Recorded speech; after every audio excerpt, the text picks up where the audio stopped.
Campbell, and thank you for coming to my TED Talk. To start this off, I'd like you all to close your eyes.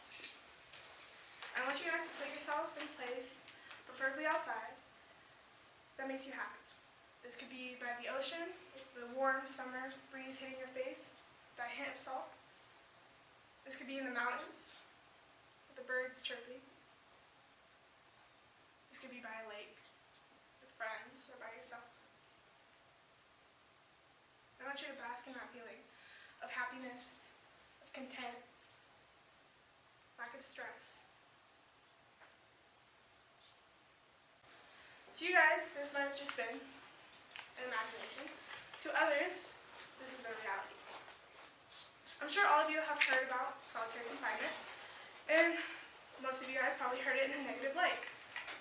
The first time I really got to know about solitary confinement was my junior year with my link internship at the public defender's office. For my project, he had me do a case study on solitary confinement. And through my research, and through talking to him and other individuals, I realized that there's such a negative lens over the practice, such as negative bias. And I wanted to know, why is that? And if it is so bad, why do we still use it? That led me to my research question. How does solitary confinement impact inmates' mental health, and what are the alternatives? Or just inmates in general, whether it be social, mental, or physical.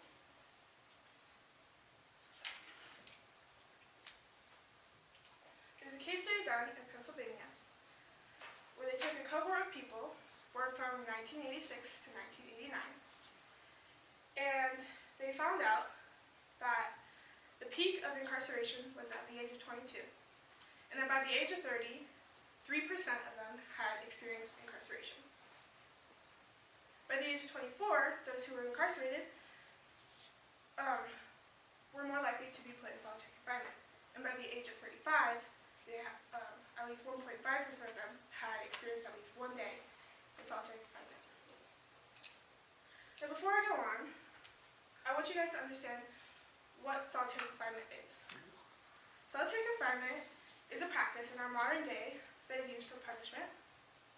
It's where people spend time in extreme isolation for hours, years, decades on end. In smaller prisons, usually you are put into solitary confinement for breaking a rule. And in those prisons, not all, but some, they'll have the inmate sit down with the guard and the warden, and they will pick an appropriate amount of time they deem fit for your infraction. And that's how much time they spend in solitary confinement. That could be 2 hours, that could be 3 days. In bigger prisons, like supermax prisons, they put everybody in solitary confinement, because these people are spending their time there for a life sentence. And it holds many, many more inmates. So it's harder to keep track of all of them. But that's not how it always started off as. So how did it start? Funny enough, solitary confinement was an alternative of its own to a harsh and cruel punishment, which was public shaming. Whippings, hangings, putting people in the stocks. And this was supposed to be a healthier, more reformative option to such a harmful practice.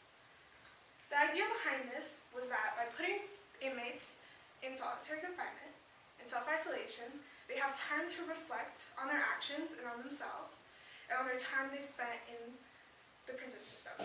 It is supposed to incentivize reform.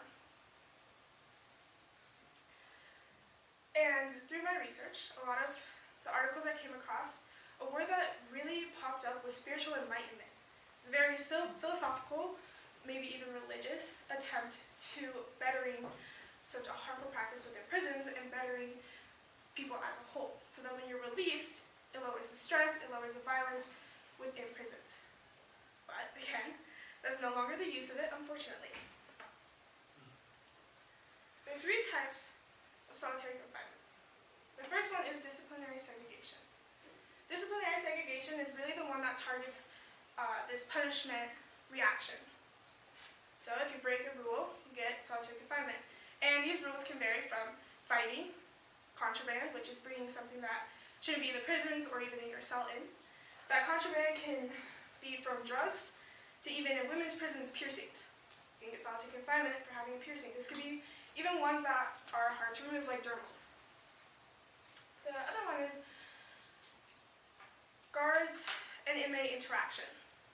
This is where it gets a little tricky in terms of justifying solitary confinement, because guards basically have the power to say, you hurt me, I'm going to put you in solitary confinement. And the word hurt is very broad. This could be cussing at a guard. This could be just simply yelling. This could be physical violence towards the guard. It's very subjective to the guard's perspective, which is difficult when it turns into abuse. The second one, which differs a little bit from the administrative and the disciplinary, is protective custody. Protective custody is used for inmates who are not deemed safe within the general prison population. They use this for elderly. They also use this for minors. They also use these for inmates who have committed severe crimes. Within the prison system, it is a taboo to have a criminal offense towards a minor, especially if it's a sexual assault offense.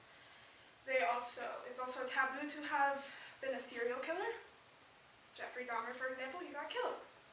That's about the people he killed. People didn't like him. But this could be for domestic violence against women. These are the three most common reasons why people are put into protective custody when it comes to inmates who aren't minors or elderly. Reincarcerated are being put back into solitary confinement. A good example of the extremes that solitary confinement causes within recidivism is Khalif Browder. Khalif Browder spent 700 days, which I think is roughly around 3 years, in solitary confinement out of his 4-year sentence. And when he was released, he went on television, there was a documentary about him, and he basically talked about the abuse and the time spent in solitary confinement that he had experienced and how that changed him. For many, this looked like a man who is sad and is suffering, but is out of prison. You can hear the sad lens within his words, and feel the sadness about his situation, but what you don't see until later documentaries, when you talk to the parents, is how it changed him. He became more aggressive. He reoffended. He started being aggressive towards his own mother. The paranoia for cops caused him to self-isolate, which worsened his symptoms. Because now he becomes so accustomed to little space and little stimuli, that's what he wants to keep himself in. And this also extends to some other people. In my personal life, in somebody who's close to me, their birth mother actually can't stay out of the prison system, and she spent time in solitary confinement. Because she needs that structure, and she needs that lack of outside stimuli because it became too much for her, and she needs that to function as a human being. And the reason why people start to lose these rational thinking and become more agitated and lack of control is because when you spend long time in isolation, your frontal lobe and your hippocampus shrink, like physically shrink. And that's what helps control rational thinking and control.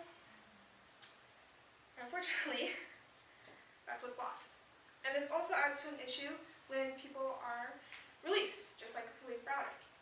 The social impacts when it comes to reintegration, the physical, mental, and neurological changes to your body. It makes it harder for you to be an active family member. It not only affects you, it affects your relationships.